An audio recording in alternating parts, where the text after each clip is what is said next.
Next from the state capitol, we get reactions to the governor's budget.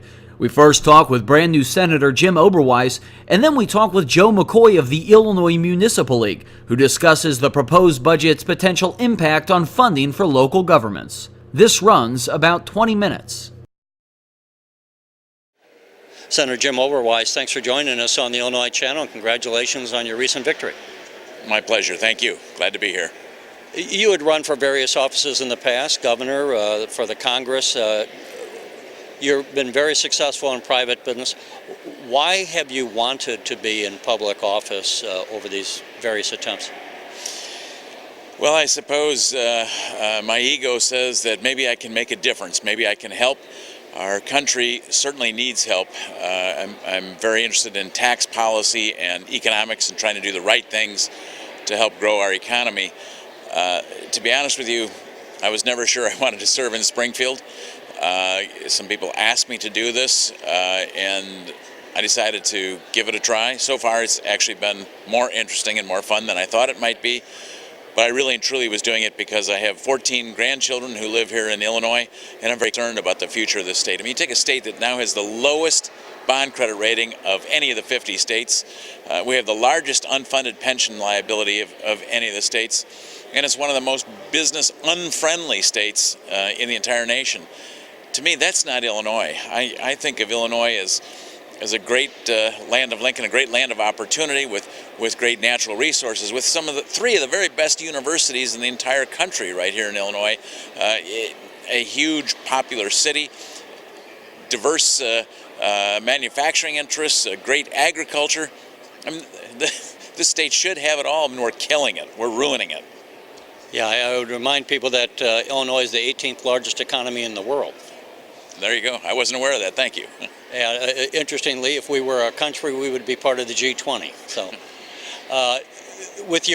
you had a chance to obviously listen to the governor's budget address.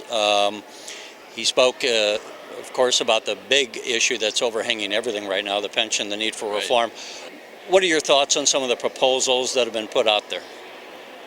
Well, I was glad that the governor is viewing it seriously and certainly talking about the importance of that and the difficulty of that. But to be honest with you, I'm frustrated. I really, during the campaign, I thought, you know what, I'm going to go down to Springfield, but this budget problem is this pension problem is going to be solved before I get there. I'm not going to have to work on that issue. In fact, obviously it's not. And he's sitting there telling the legislature, give me a bill to sign. Well, for heaven's sakes, he's the governor. He's supposed to be the leader.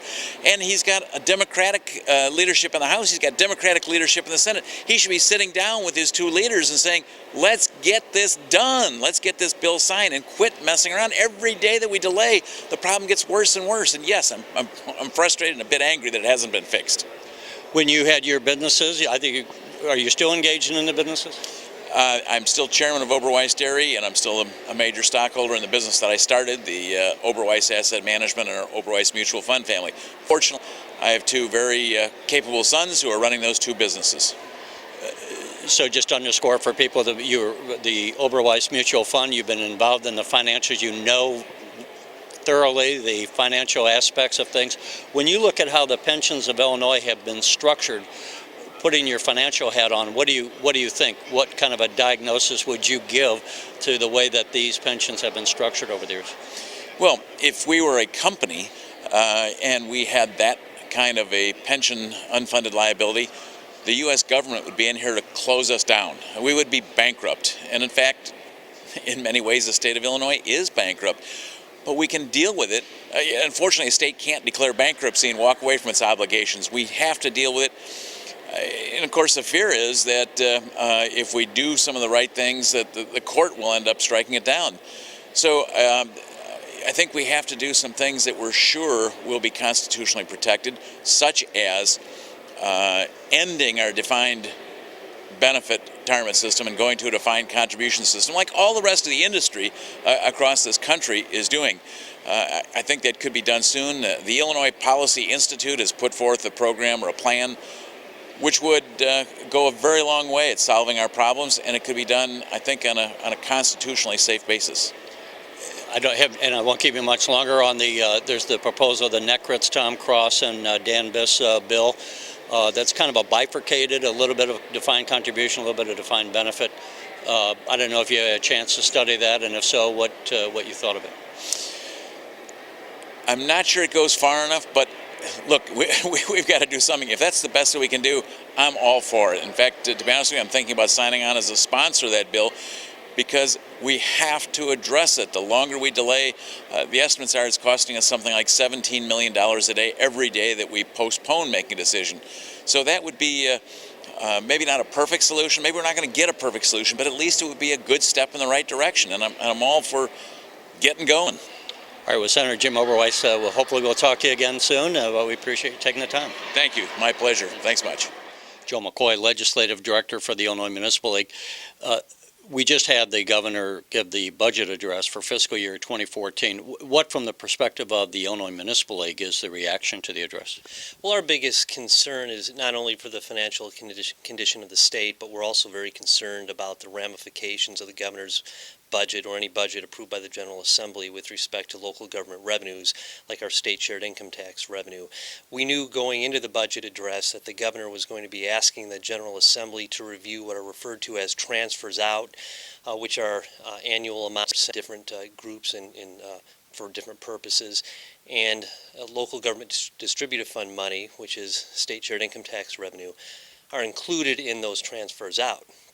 So we did have a great deal of concern to keep an eye open for any efforts to make a move on LGDF revenue. And we were very disappointed today to learn that apparently the governor's interested in targeting approximately $240 million from state shared income tax revenue. That is money that is used by local governments, municipalities, and counties to pay for basic fundamental public services given to residents in our communities, and that he's interested in using that money to put toward the state's financial problems. It's a drop in the bucket for the state. It's not going to resolve any of their financial problems, but it's an absolutely devastating impact on cities and counties. Is that the state's money that they're given to local government, or is that local government's money that is being collected by the state on behalf of local government? It's revenue that's being collected by the state on behalf of local governments, and it's been that way for several decades. The money has, as recently as 2 or 3 years ago, our share has been reduced from 10% of total collections of the state income tax revenue to 6% of total collections, and taking $240 million, Terry, or some other equivalent amount would take us below the 6% of total collections that we're at now. We need to remember that the state of Illinois, when they imposed the income tax increase, decided that they were going to reduce us to 6% of total collections, meaning the state was going to keep all that additional revenue. That's revenue that belongs to municipalities and counties that the state is now using primarily to fund their large pension obligation. So we've already been cut from our perspective, and to then go ahead and propose or to consider taking even more money out of local communities that directly benefit residents is truly disappointing. And I don't want to speak on your behalf, but if I'm understanding what you're saying, it's almost like if you had a friend and you say, Bill owes me $20, would you go collect it for me?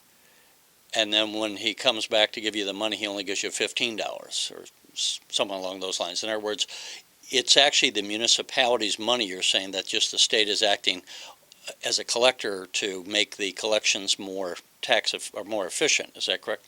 That's essentially what it is. That way we don't have local income taxes at different rates throughout the state. We have one state income tax. There's a long-standing partnership, Terry, between municipal governments and the state, because the state recognizes that the core public services that are provided to the residents of our state are provided by municipalities: police, fire, basic infrastructure development, water.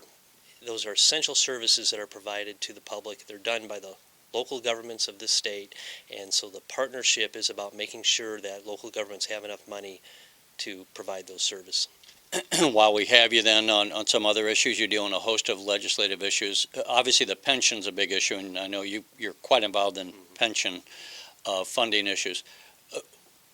What are you looking at in terms of any of the pension bills? Are you following, I'm sure you're following the legislation. To what extent would this have any kind of an impact on local government? None of the pension bills that have been introduced thus far impact municipal pension systems, and when I say municipal pension systems, I'm referring to the public safety systems, municipal, police, and fire. We are watching with great interest, however, because we have a pension problem that is as substantial to us as the state's pension problem is to them. The state, we know, is finding itself having to cannibalize revenues from other important services in order to fund pensions. We've got that same problem at the local level. Our pension obligations are growing substantially, so we need relief too. So we're watching what the state's doing in the hope that they'll pass something to resolve the pension crisis at the state level. They'll send court, we'll get a determination about whether the change was constitutional or not, so that at that point we can move forward with local municipal police and fire pension reform. We would love nothing more than for police and fire pension reform to be considered at the same time as a state pension reform bill.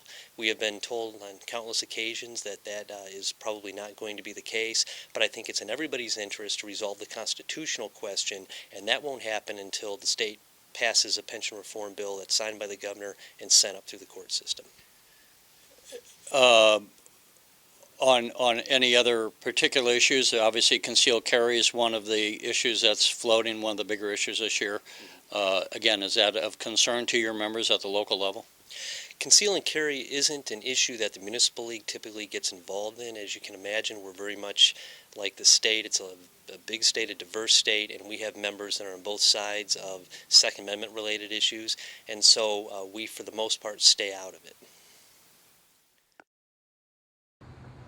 You're watching the Illinois Channel, an independent nonprofit corporation formed to provide gavel-to-gavel coverage of Illinois state government and other public affairs events taking place across Illinois.